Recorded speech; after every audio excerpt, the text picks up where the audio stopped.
The polished marble floors of La Bellevue gleamed under crystal chandeliers as Fallon and Amaya approached the podium hand in hand, their 10th anniversary dinner reservation confirmed weeks ago. "Table for 3," Fallon said confidently, her voice steady despite the subtle tension in her shoulders from years of sideways glances in public spaces. But the host's smile faded into a cold mask as he glanced at their joined hands and Lily standing between them in her best velvet dress. "I'm sorry, but we don't serve your kind here," he stated flatly, his eyes narrowing just enough to make the refusal sting like a slap, leaving the family of 3 frozen in the elegant foyer while other guests flowed past them untouched. Lily, 9 years old, with her mother's warm brown eyes and Fallon's determined chin, tugged at Amaya's sleeve. "Mommy Fallon, why can't 2 moms go in?" she asked, her voice carrying clearly through the hushed lobby, a bystander already lifting a phone to record the moment that would soon ripple across the internet like wildfire. Fallon felt her jaw tighten, the lawyer in her wanting to demand the policy in writing to cite the civil rights violation she had fought in courtrooms for years, but Amaya squeezed her hand, silently pleading for them to just leave and avoid the scene that could escalate. They turned away, Lily still asking questions in that innocent tone that cut deeper than any insult, as the host watched them go with a satisfied nod. Outside on the busy Manhattan sidewalk, the cool evening air hit them like a reminder of how fragile their hard-won normalcy really was. Fallon hailed a cab, her mind already racing through possible lawsuits, while Amaya pulled Lily close, whispering that some people were just not nice, but it wasn't their fault. The video, posted anonymously within minutes, showed the exact exchange, the host's words clear as day and Lily's heartbreaking question looping in the caption, "Why 2 moms can't enter this fancy place." By the time they reached their Brooklyn brownstone, the views had climbed into the thousands, comments flooding in with outrage from supporters and defense from those who called it a private business right. Fallon paced their living room that night, her phone buzzing nonstop with messages from colleagues at the law firm where she had just made partner. Amaya sat on the couch sketching absently, her artist hands trembling slightly, as she replayed the moment in her head, wondering if bringing Lily along had been a mistake, even though the night was supposed to celebrate their family. Lily had fallen asleep clutching her favorite stuffed bear, the one they had bought together on their first trip as a family after the adoption finalized. The internal storm brewed in Fallon, the daughter of a conservative Alabama preacher, who had cut her off the day she came out at 22, now facing another public humiliation that could drag her estranged family back into her life with fresh blame. Amaya felt the familiar pull of doubt deep in her chest, the kind that whispered maybe they should have stayed quiet or built their life behind closed doors instead of marching in parades and posting family photos online. She loved Fallon fiercely, the woman who had fought for their legal marriage in the years before nationwide recognition. The one who carried their daughter through the surrogacy process with endless doctor visits and paperwork battles. Yet tonight the refusal echoed every whispered slur from Fallon's hometown, every awkward family gathering Amaya had endured with her own more liberal, but still uneasy parents who worried about Lily growing up different. The price of visibility was steep, and tonight it felt heavier than ever. As midnight approached, the video had reached 1 million views, trending with hashtags demanding accountability for the restaurant owned by Victor Lang, a prominent businessman known for his old-school views and political donations to conservative causes. Fallon refreshed her feed, watching the narrative shift from shock to calls for boycotts, her legal mind already drafting a potential complaint while her heart ached for the daughter asleep upstairs who deserved a world without such doors slammed in her face. Amaya finally spoke up, her voice soft but edged with exhaustion. "We can't let this define us. But I don't know if fighting it will make things better, or just bring more pain to Lily." The night stretched long with unspoken fears hanging between them, the first cracks in their unity beginning to show under the weight of what was coming. Morning light filtered through the kitchen windows of their brownstone as Fallon brewed coffee, her eyes heavy from a sleepless night spent monitoring the virality. The video had exploded overnight, now at 5 million views, major news outlets picking it up with headlines framing it as the latest battle in the culture wars. Lily bounded downstairs, asking if they could go back to the restaurant today to try again, her innocence a painful contrast to the storm outside. Amaya forced a smile, kneeling to explain that sometimes grown-ups make bad choices, but they would find another place for pancakes instead, all while her mind churned with the flashbacks of how their family began. 10 years earlier, in a crowded NYU lecture hall, Fallon had been the sharp-tongued law student arguing passionately for equality in a debate on marriage rights, her southern drawl cutting through the New York cynicism. Amaya, the quiet art major sketching from the back row, had been drawn to that fire the way Fallon refused to shrink from opposition. Their first conversation over coffee after class had stretched into hours, Fallon sharing stories of her father's fiery sermons against sin, and how coming out had cost her holidays home. Amaya listening with empathy from her own background, as a first-generation artist whose immigrant parents valued stability over visibility. That spark had grown into late-night talks, shared studios, and eventually a quiet proposal on the Brooklyn Bridge where Fallon had knelt with a simple ring vowing to build a life no one could tear down. The struggles had come fast, Fallon's family disowning her completely, her mother sending one last letter calling her choice a betrayal of God and blood. Amaya had stood by her through the tears, the therapy sessions, the nights when Fallon questioned if love was worth losing everything. They married in a small ceremony the year after the Supreme Court ruling, their joy tempered by empty seats where Fallon's relatives should have been.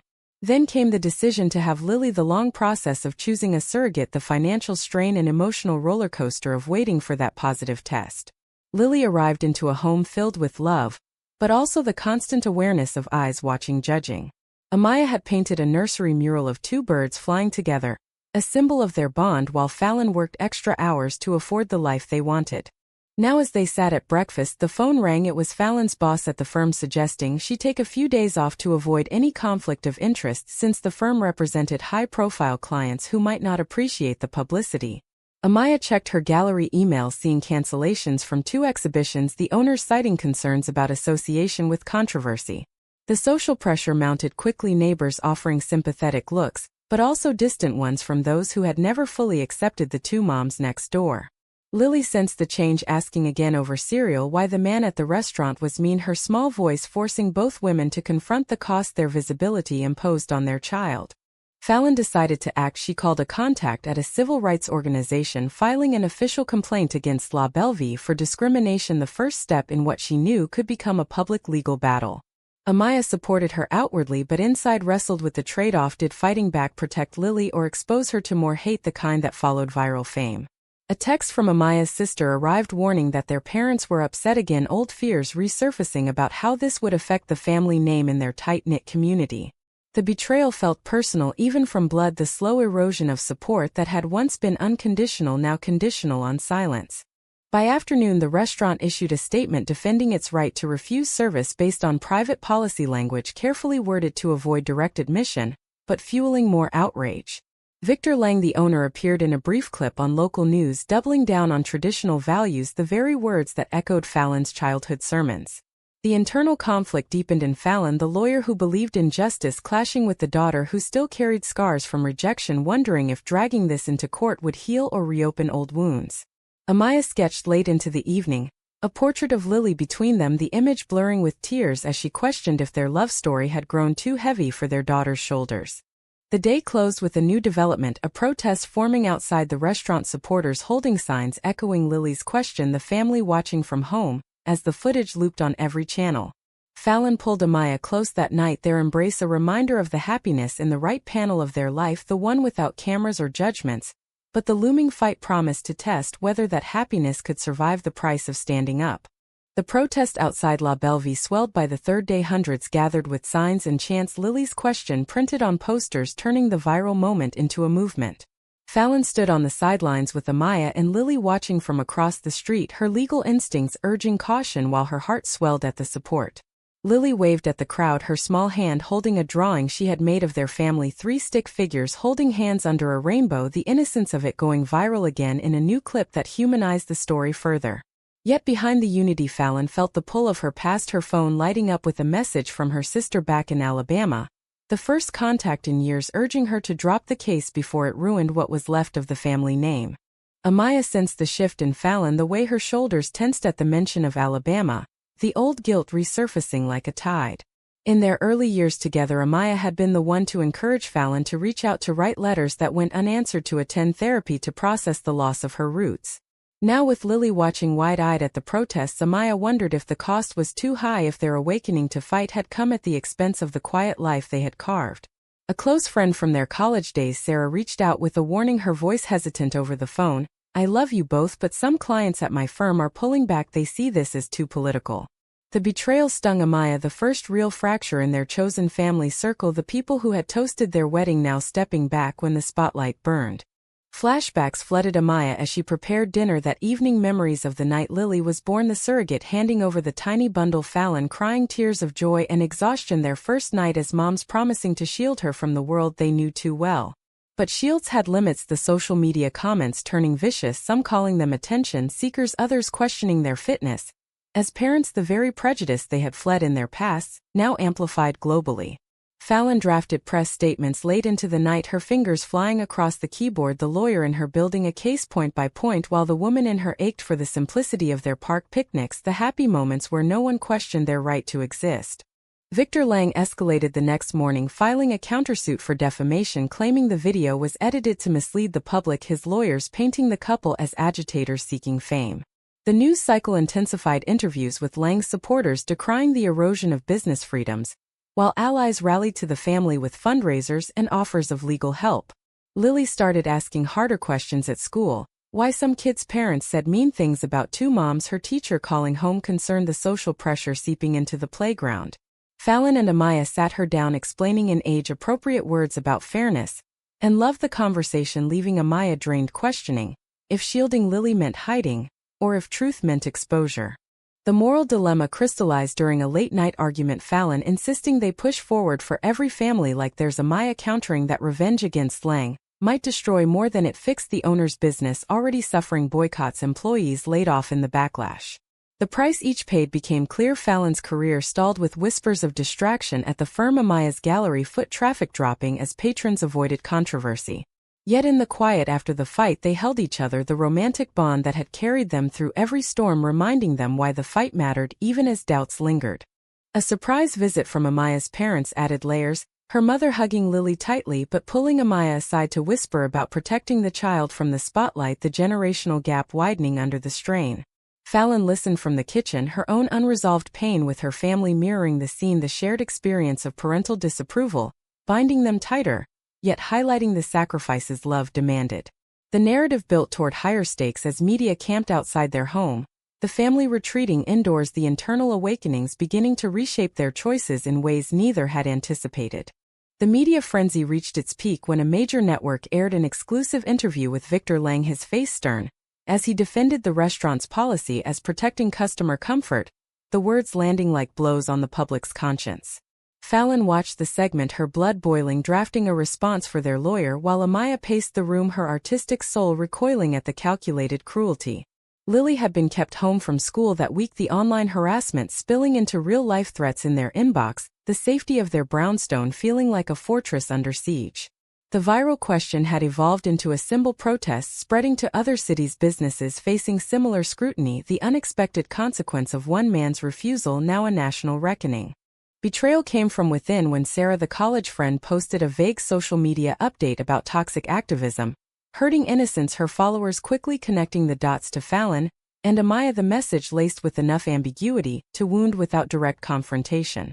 Amaya confronted her over coffee, the conversation turning heated as Sarah admitted pressure from her own conservative clients, the friendship fracturing in real time, the price of loyalty tested against professional survival. Fallon supported Amaya through the tears, reminding her of their vows, but inside she wrestled with her own moral compass, the lawyer who had once defended the underdog now seeing how fighting could collateral damage allies and bystanders alike. Flashbacks to their courtship provided bittersweet contrast, the early dates in hidden cafes where they could be themselves without fear, the first kiss in Amaya's tiny studio where canvases bore witness to their growing love. Those moments of pure happiness, the ones captured in the thumbnail vision, now felt distant under the weight of public scrutiny.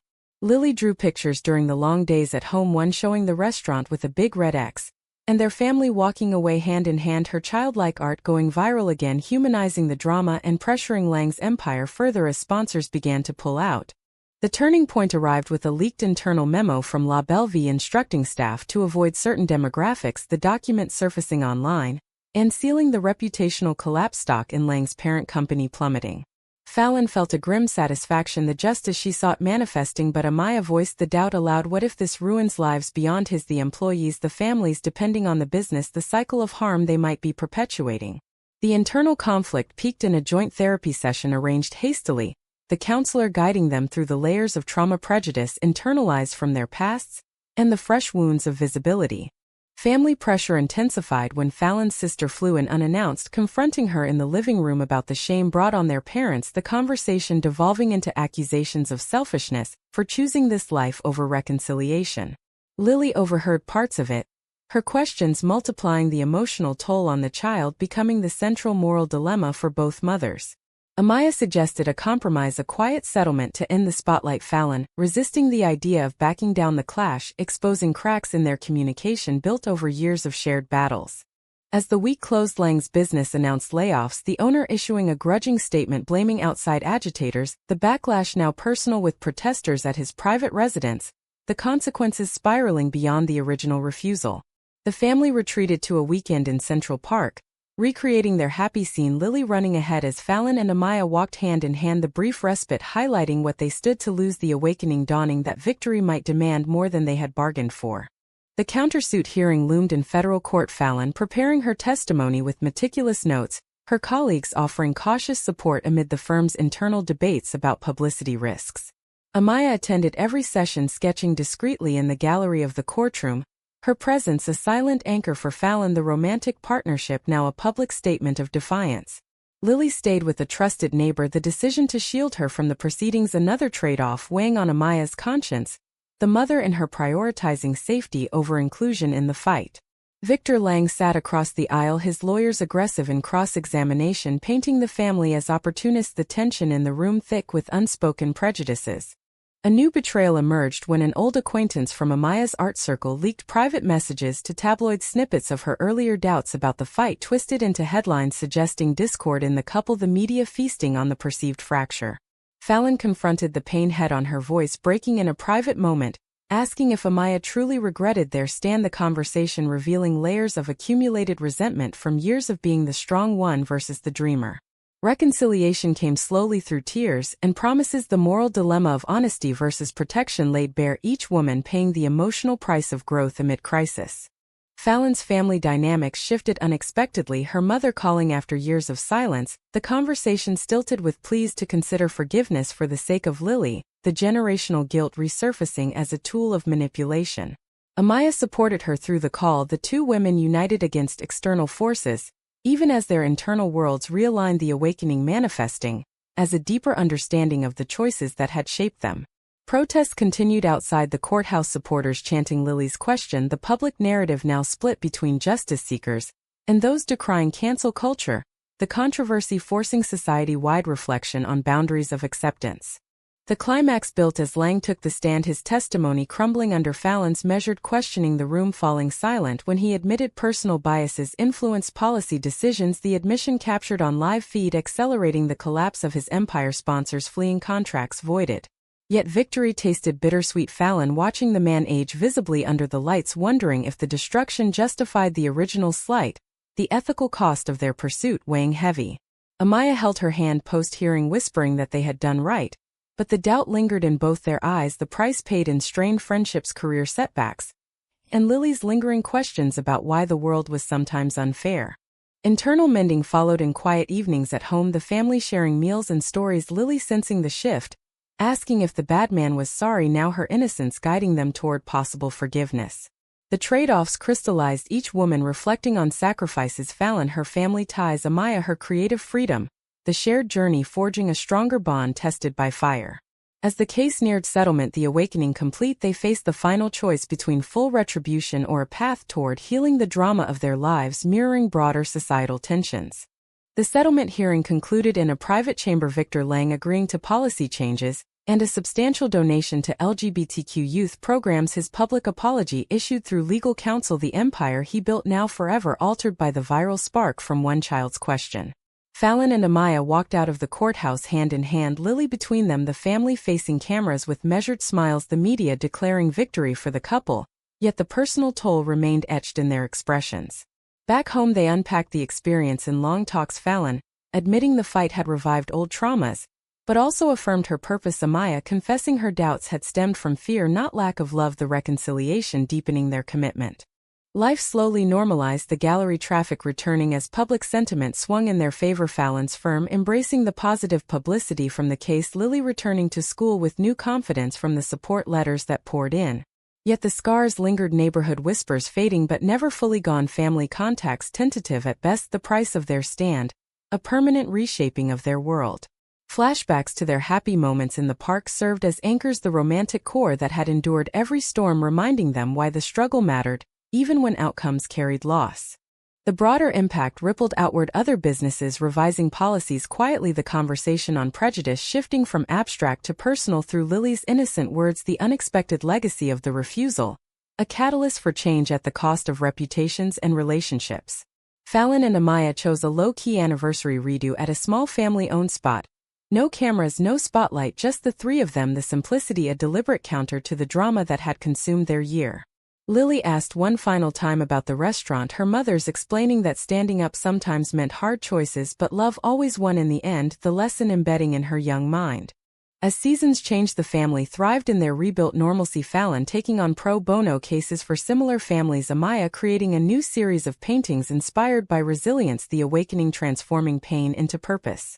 Friends returned, some with apologies, the circle mending slowly, the betrayals forgiven but not forgotten, the moral landscape clearer in hindsight.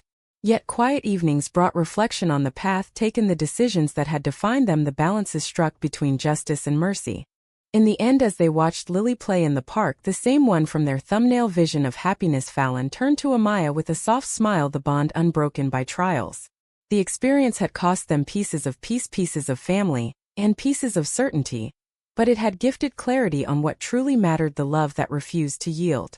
The story of two moms denied entry had become a tale of endurance, the price paid by each woman a testament to the human cost of progress. Did Fallon and Amaya's fear stand for dignity and equality, justify the wreckage of reputations, careers and relationships left in its wake, or would choosing silence and privacy have been the kinder, more responsible path for their daughter's future and their own fragile peace?